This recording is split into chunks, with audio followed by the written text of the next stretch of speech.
I'm giving my all to anything. I'm giving my all to you. If I'm gonna be more of anything, I just wanna be more like you. Today is Word Wednesday. Happy Wednesday. Today is Wednesday. I have a word, so why not share it? So, quick story. I became saved at the age of 8. But I really became stronger in my walk with Jesus Christ at the age of 16 when I decided to stop being a hypocrite. Because when you become saved at a young age, you good at church, but on the street you something else. I decided to stop doing that and give my life completely over to God. And one of my favorite Bible verses when I started my journey with Christ is Galatians 2:20. And just to give you the simple version, it says, it's not I who live, but it's Christ who lives in me.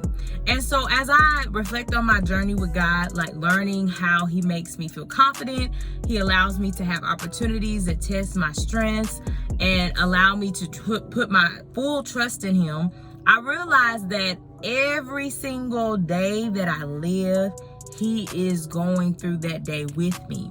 One of the other Bible verses that I really look to for spiritual support is that he abides in me and I abide in him. And so for a person in the world, that may sound weird, who else lives in me? What is going on?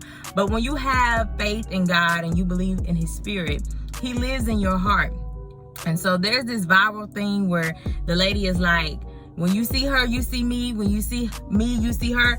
I want us to think about that when we think about our journey with Jesus Christ. When you see me, you see him. When you think of God, you're going to think of me as his daughter. Simply because I am a reflection of his life. The Bible talks about it all the time. We become servants of God. We become doers of his word. We become workmen of his good work. So when you see Elizabeth Keys, you see a reflection of Jesus Christ in the earth.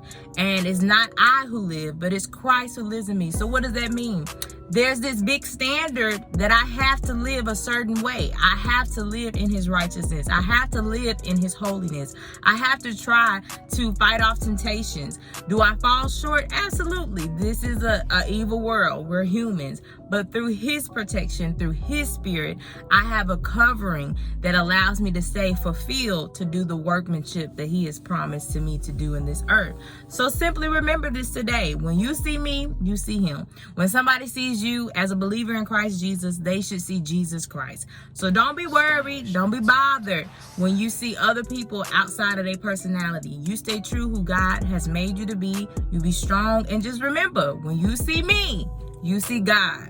Have a blessed Wednesday. Love y'all. Giving my all to anything. I'm giving my